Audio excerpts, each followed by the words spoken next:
കർത്താവിൻ്റെ അതിപരിശുദ്ധ നാമം വാഴ്ത്തപ്പെടുമാറാകട്ടെ.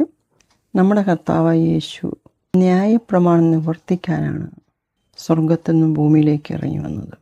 യേശു മാത്രമാണ് ന്യായപ്രമാണം പൂർണ്ണമായി അനുസരിച്ചിട്ടുള്ളത്. മോശെ ന്യായപ്രമാണം ക്രിസ്തുവിലേക്ക് ആണ് നടത്തപ്പെടുന്നത്. ന്യായപ്രമാണത്തിൽ 10 കൽപ്പനകൾ കൂടാതെ ആചാരാനുഷ്ഠാനങ്ങളും അവയുടെ നിയമങ്ങളും ഒക്കെ ഉണ്ടായിരുന്നു. കർത്താവായ യേശു കാൽവരി ക്രൂശിൽ നാം ചെയ്ത പാപത്തിൻ്റെ ശമ്പളമായ മരണവും ശിക്ഷാവിധിയും കർത്താവിൻ്റെ ശരീരത്തിൽ അത് ഏറ്റെടുത്തു. നമ്മുടെ പാപം സംബന്ധമായി മരിച്ചടക്കപ്പെട്ടു. ഉയർത്തെഴുന്നേറ്റ് യേശുക്രിസ്തുവിലൂടെയാണ് നമുക്ക് നീതി ലഭിച്ചത്. നീതിമാനായ ക്രിസ്തുവിൻ്റെ നീതി നമ്മളിലേക്ക് കടന്നു വന്നു. അങ്ങനെ മാന്മാരായി മാറി.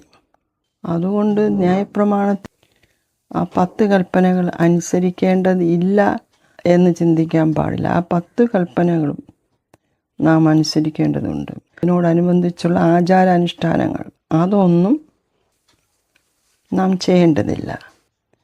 വചനമാകുന്ന കണ്ണാടിയിലൂടെ പ്രമാണങ്ങൾ മനസ്സിലാക്കിയാൽ ആത്മാവ് കൊണ്ടും മനസ്സുകൊണ്ടും ശരീരം കൊണ്ടും ക്രിസ്തുവിൻ്റെ പ്രമാണങ്ങൾ അനുസരിക്കേണ്ടതാണ്.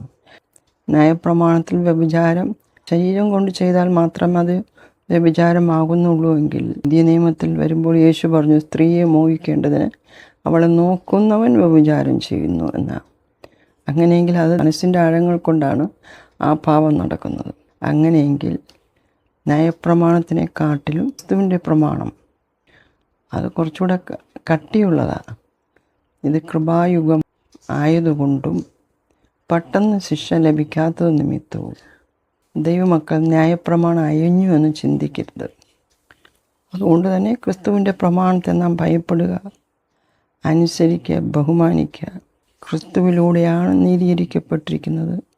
ക്രിസ്തുവിലൂടെയാണ് വിശുദ്ധീകരിക്കപ്പെട്ടിരിക്കുന്നത്. ക്രിസ്തുവിലൂടെയാണ് പരിശുദ്ധാത്മാവിനെ ലഭ്യമായത്. ക്രിസ്തുവിലൂടെയാണ് ലോകത്തിലെ സകല ആത്മീയ അനുഗ്രഹങ്ങളും ദൈവമക്കൾക്ക് ലഭ്യമായിട്ടുള്ളത്. അതുകൊണ്ട് ദൈവിക പ്രമാണങ്ങളിൽ അയവ് വരാതെ നാം സൂക്ഷിക്കുക. കർത്താവ് വചനങ്ങളാൽ അനുഗ്രഹിക്കട്ടെ.